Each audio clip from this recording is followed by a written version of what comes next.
अलीगढ़ मोदी बोले, इंडी गठबंधन की नजर आपकी प्रॉपर्टी पर। अलीगढ़ में कहा, ये सत्ता में आए तो लोगों के घर, गाड़ियां, सोना कब्जे में लेकर बांट देंगे। अनिल फिरोजिया की नामांकन रैली में सीएम यादव शामिल हुए। रोड शो के बाद शहीद पार्क पर होगी सभा। भोपाल में 24 अप्रैल को पीएम मोदी का रोड शो। एसपीजी और पुलिस ने रूट का लिया जायजा। सागर खरदा में भी सभा। कोटशाला में एएसआई सर्वे का 32वां दिन। शिलालेख और पत्थरों की लिखावट को पेपर रोल पर उकेरा जा रहा। डिफेक्ट वीडियो के खिलाफ रणवीर सिंह ने लिया लीगल एक्शन। दर्ज कराई एफआईआर। फैंस को आगाह करते हुए कहा, डिफेक्ट से बचे दोस्तों। पहली बार 1 रन से हारी आरसीबी। कोलकाता ने तीसरा 220 प्लस स्कोर बनाया। कोहली के 250 आईपीएल 6 पूरे। Top records.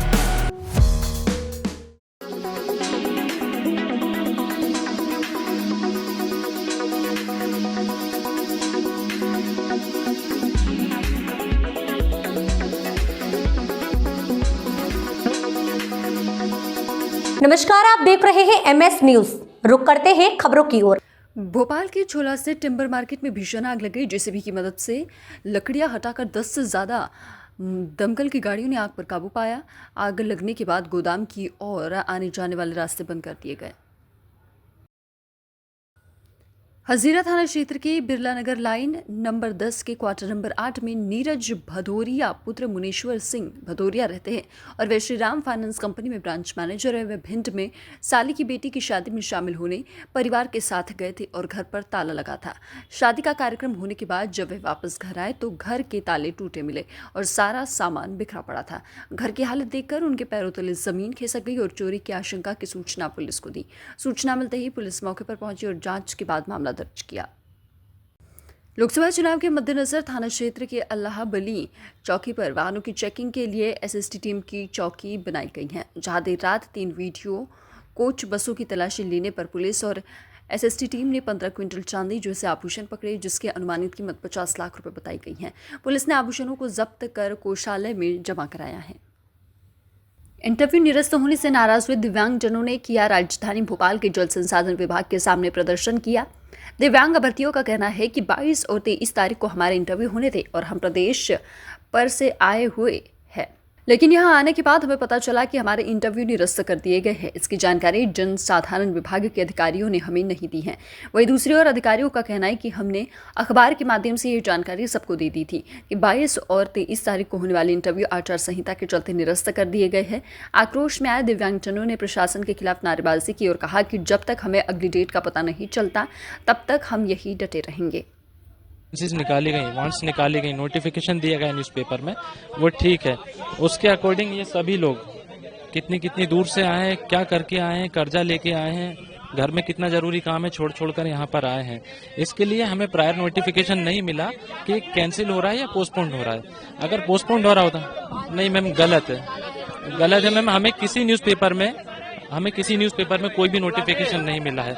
और अभी मेरे पास में एविडेंस है, इन लोगों ने एक पैम्पलेट चिपकाया हुआ, उसमें डायरेक्ट निरस्त का लिखा है, पोस्टपोन करने का नहीं लिखा है। देश में जारी लोकसभा चुनाव के घमासान के बीच आरोप प्रत्यारोप का दौर जारी है। कांग्रेस के वरिष्ठ नेता और पूर्व केंद्रीय मंत्री अनिल शास्त्री ने प्रधानमंत्री नरेंद्र मोदी के साथ केंद्र की भाजपा सरकार पर गंभीर आरोप लगाए हैं। भोपाल में पत्रकारों से चर्चा करते हुए अनिल शास्त्री ने कहा कि केंद्र सरकार सरकारी जांच एजेंसियों का दुरुपयोग कर रही है। अनिल शास्त्री ने इस बीच पीएम मोदी को चुनौती देते हुए कहा कि अगर वाकई में प्रधानमंत्री नरेंद्र मोदी का सीना 56 इंच का है तो वह चीन पर वार करे। अनिल शास्त्री ने भोपाल में कहा कि देश में इस समय ऐसा लग रहा बीजेपी के साथ जो है वह स्वच्छ है और जो विरोध में है वह भ्रष्ट है। बीजेपी ने बहुत खतरनाक परिपाटी शुरू कर दी है। देश के लोकतंत्र को इससे खतरा है। उन्होंने कहा कि कांग्रेस प्रत्याशी न केवल बीजेपी प्रत्याशी बल्कि सीबीआई, ईडी के खिलाफ भी लड़ रहा है। कांग्रेस की गारंटी आपके सामने है। राहुल गांधी की गारंटी चुनावी जुमले नहीं है, मोदी की गारंटी चुनावी जुमले है। अनिल ने कहा कि इलेक्टोरल बॉन्ड की चर्चा किसी ने नहीं की, सब इस पर शांत है। उन्होंने कहा कि आज के दौर में बीजेपी को वोट देने का मतलब दिक्कतों का सामना करना है। देश में आज महंगाई, बेरोजगारी बड़े मुद्दे हैं, लेकिन इन सब पर कोई बात नहीं करना चाहता। अनिल शास्त्री ने आगे कहा कि मोदी सरकार आने के बाद भारत के नेपाल, श्रीलंका सहित पड़ोसी मुल्क से रिश्ते खराब हुए हैं। बीजेपी को इंदिरा गांधी और लाल बहादुर शास्त्री से विदेश नीति सीखना चाहिए। चीन हमारी धरती पर कब्जा कर रहा है। पीएम मोदी 56 इंच सीने की बात करते हैं, उन्हें चीन पर प्रहार करना चाहिए। तो जब चीन का सवाल आता है तो मेरा ऐसा मानना है कि नरेंद्र मोदी जी को हिम्मत दिखानी चाहिए। अगर वो अपने आप को 36 इंच के सीने की बात करते हैं तो हिम्मत दिखानी चाहिए। 56 इंच की बात करते हैं, 36 इंच तो बहुत छोटा, 56 इंच की बात करते हैं तो उनको जो है चीन पर प्रहार करना चाहिए। मैं ये नहीं कह रहा आप लड़ाई लड़ें, प्रहार करें। एक शब्द नहीं आता है, एक कोई विदेश मंत्रालय का कोई प्रवक्ता है वो जो है प्रोटेस्ट जाहिर कर देता है उनके एम्बेसी के समक्ष उनको बुला के, इससे ज़्यादा कुछ नहीं है। लेकिन नरेंद्र मोदी जी ने आज तक चीन पर या अरुणाचल प्रदेश के सिलसिले में कभी भी एक शब्द नहीं कहा है। हमारे जवानों को वहाँ मारा गया है लेकिन उस पर भी कुछ हुआ नहीं है, सिवाय कि विदेश मंत्रालय का कोई भी प्रवक्ता जो है वो जाके उसको कंडेम कर देता है और उसके बाद बात खत्म हो जाती है। आज हमारे देश की एक समय इज्जत और सम्मान का सवाल उठता है इस चुनाव को मद्देनजर रखते हुए। हमारे देश ने हमेशा जो है, बल्कि पूरी दुनिया में भारत के लोकतंत्र की दुहाई दी जाती है। आज भारत जो है दुनिया का सबसे बड़ा लोकतांत्रिक मुल्क है, सबसे बड़ा लोकतांत्रिक, largest democracy in the world, जहाँ पे जो है 100 करोड़ लोग वोट देते हैं। कहीं ऐसा होता नहीं है।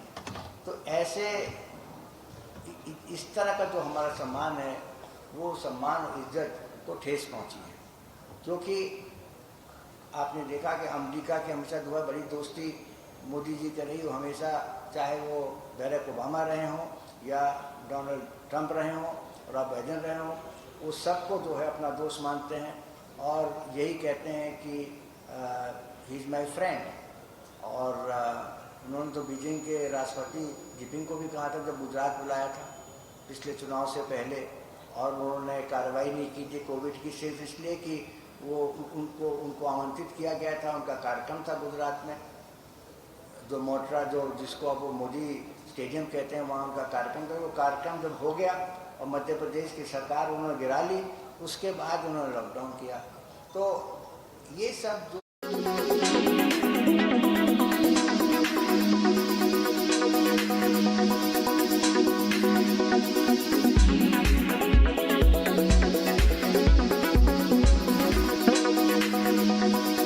नमस्कार, आप देख रहे हैं MS न्यूज। रुक करते हैं खबरों की ओर।